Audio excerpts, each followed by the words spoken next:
You're listening to a podcast from Cancer.net. This cancer information website is produced by the American Society of Clinical Oncology, known as ASCO, the world's leading professional organization for doctors that care for people with cancer. This podcast is part of a series featuring articles from the 2015 ASCO Educational Book. Produced annually, the Educational Book is a collection of articles written by ASCO annual meeting faculty and leaders from ASCO's other meetings. Each volume highlights the most compelling research and developments across the multidisciplinary fields of oncology and serves as an enduring resource long after the meeting concludes. In today's podcast, Dr. Edward Kim discusses his article, The Future of Molecular Medicine, Biomarkers, Battles, and Big Data. Dr. Kim is chair of solid tumor oncology at the Levine Cancer Institute, Carolina's healthcare system in Charlotte, North Carolina. Molecular or personalized medicine relies on genetic differences in the cancer cells rather than the location or stage of the cancer to determine prevention, diagnosis, and treatment options for people with certain types of cancer. In this podcast, Dr. Kim discusses new work that is being done in the field of molecular medicine and envisions a future in which the extensive data that is currently being collected will lead to even better treatment options down the line. ASCO would like to thank Dr. Kim for discussing this topic. Hello, my name is Dr. Edward Kim from the Levine Cancer Institute, Carolina's healthcare system. I will be discussing my 2015 ASCO Educational Book article entitled The Future of Molecular Medicine, Biomarkers, Battles, and Big Data, and share with you what molecular medicine and the collection of big data means for patients with cancer. Lung cancer has certainly come a long way, and the therapies that we have now have really changed our approach. In 2000, we used to think of all patients as equal, that everyone with non-small cell lung cancer essentially treated with two-drug chemotherapy. This was not a great conclusion, and health professionals felt very limited in what they could do for patients. Thankfully, today, there have been many breakthroughs in treatment options due to the advent of personalized molecular medicine.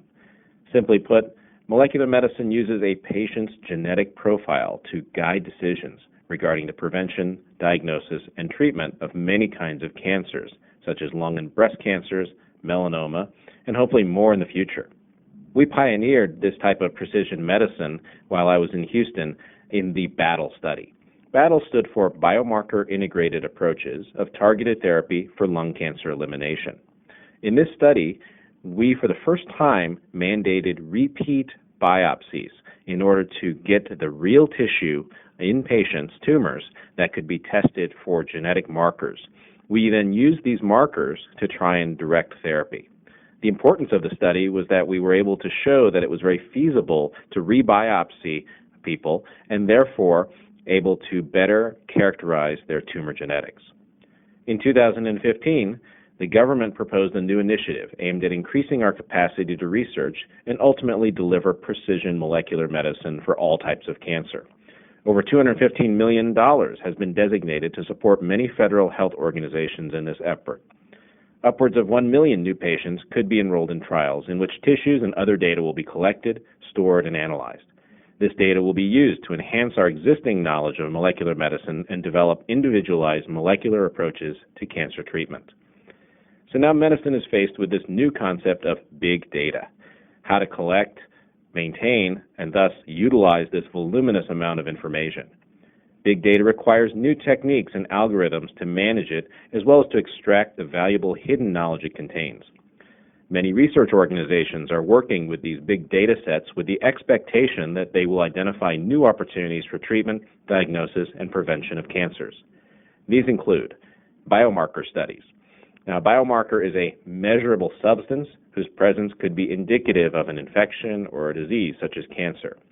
Once these biomarkers are identified, the mutations are matched with the associated treatments and/or clinical trials, giving patients more options for better care.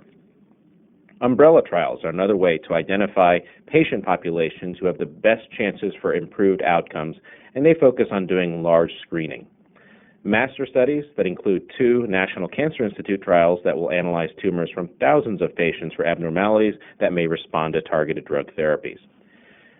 Non-traditional groups are also joining the excitement into this area, including Google and financial institutions, because their ability to collect a variety of data on large numbers of individuals and variables really helps add to the knowledge.